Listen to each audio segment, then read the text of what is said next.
কোনোদিন নেন। স্ত্রীর একটা সুন্দর একটা নাম আপনার মন থেকে বাচ্চা নেবেন, I love you darling, I love you, আর কত তো আছে কিনা, সুন্দর করে একটা নাম ডাকেন না, আপনার বউ খুশি হবো আপনার প্রতি। আমরা তো মায়া মজুরা থাক, হাই মজুরা থাক, বাজার থেকে গেলে পরে আমরা চেহারা মুখে বউ চাইতে পারি না, কথা বলা ঠিক না বেটি?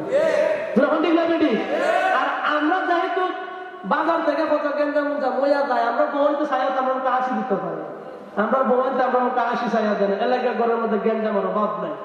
বিশেষ করে বলবো স্বামীর খেদমত করবেন, কারণ একটা স্বামীর মাথার থেকে পা পর্যন্ত যদি আল্লাহ পুষ দিয়া বইলা যায়, আর একটা মহিলা যদি জিব্বা দিয়া সাইটটা সাইটটা খায়, এরপরেও স্বামীর কৃতজ্ঞতা শেষ করতে পারবে না। কোন মহিলা তার স্বামীর ঋণ শোধ করতে পারবে না স্বামীর যদি মাথার থেকে পা পর্যন্ত সুইচে বইলা যায়।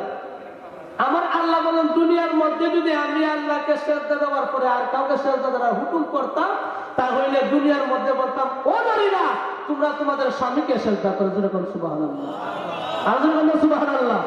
আল্লাহ পাক যেন আমাদেরকে সবাইকে বুঝার তৌফিক দান করে। সকল আমিন। আমি হুজুরের কাছে দোয়া আছে, আমি অসুস্থ মানুষ, আমার কাছে জন্য দোয়া করবেন।